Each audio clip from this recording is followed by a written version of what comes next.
One of the most important things for me as a grief support group facilitator is that people understand that grief is a process.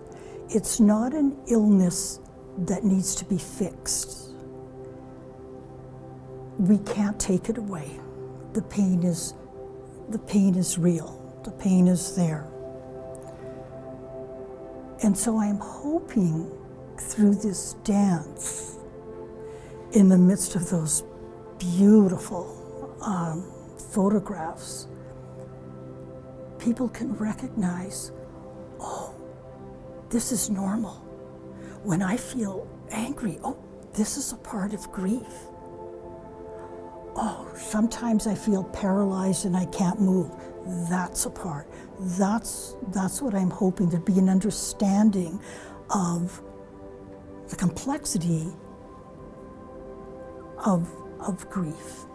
Well, one thing I've learned is that you go back and forth into the different cycles, and that they're not linear, and that they're a lot more complex than we used to think they were. And I learned personally for me that the most difficult cycle of grief is the second one, the confrontation, the anger, and you know, with the losses that I've had over the years, I sometimes sunk into the depression side of it because I couldn't express the anger side of it, and it was interesting to have old losses pop up as I explored the different cycles, you know, through this creative process that we've done. It's been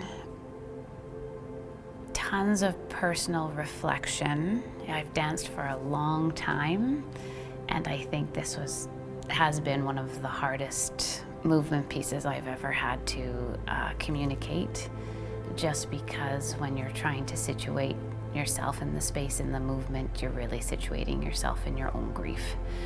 So sometimes, you know, when we'd be in the studio and we'd be anticipating and getting our head ready for the dance, I found myself in that first circle of avoidance. I almost didn't want to start, because I also knew once I started that the pain would come, thinking about people I've lost, thinking about people that I miss. Once you start moving it, and you move your own personal story, it can be overwhelming.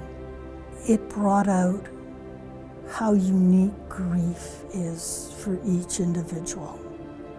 Well, one of the insights I've discovered is that grief doesn't end, and it can come back and be part of your life, and that our losses will come up again and remind us that they might still be there. When there were times when I would have a rehearsal and I would think I was focusing on one loss, and that night I would have a dream about another loss. Everything that's ever happened to you is somewhere in your body, and moving your losses will sometimes shake things up and bring things to the surface and remind you that we need to pay attention to them.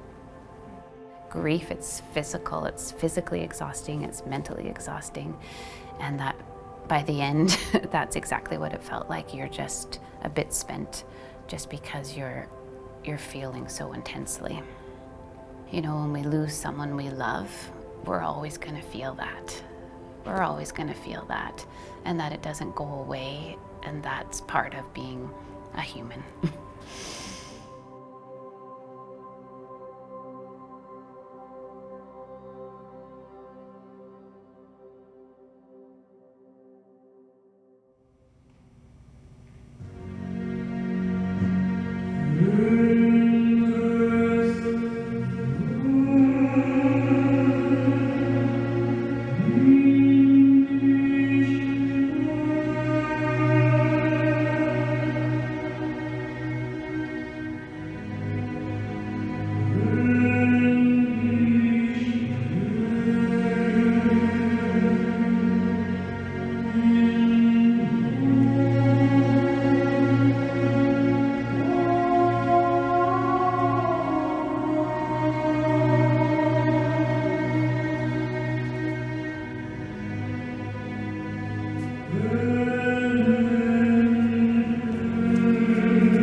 Amen.